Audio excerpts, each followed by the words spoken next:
আপনি কিভাবে Rocky debit থেকে টন কিপারে ট্রানজাকশন করবেন। তো চলেন শুরু করা যাক। এয়ারড্রপে গিয়ে যাওয়ার পরে এখানে স্টার্টে চাপ দিব এবং আপনার যে ওয়ালেট কানেক্ট করেছেন এবং সেখানে যে ডলার থাকে তো সেখানে অটোমেটিক নিয়ে যাবে আপনাকে। নেওয়ার পরে এখানে সাইড করে কনফার্ম দিব।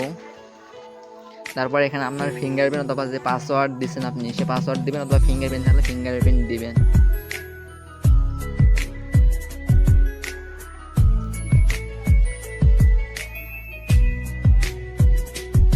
দেখেন এটা কিন্তু আমার সম্পূর্ণ হয়েছে। তো এটা ওরা চেকিং করবে। চেকিং করার জন্য আমাদেরকে 10 মিনিট টাইম দিয়েছে, এর মধ্যে ওরা চেকিং করবে। সো যাদের যাদের টাকা আছে এবং ইনভেস্ট করার মতন যাদের ডলার বা টাকা আছে তারা রকি ডেবিটে টন থেকে আপনারা যে ট্রানজাকশনটা করে নিন। আর যাদের টন নাই, যারা চাচ্ছেন যে ফ্রিতে ইনকাম করবেন, তারা এইখান থেকে স্কিপ করেন। আর কোনো কাজ করার দরকার নাই, স্কিপ করেন জাস্ট। এটা প্রজেক্ট বাদ অন্য যে প্রজেক্টগুলো আছে সে প্রজেক্টগুলো করেন আপনি।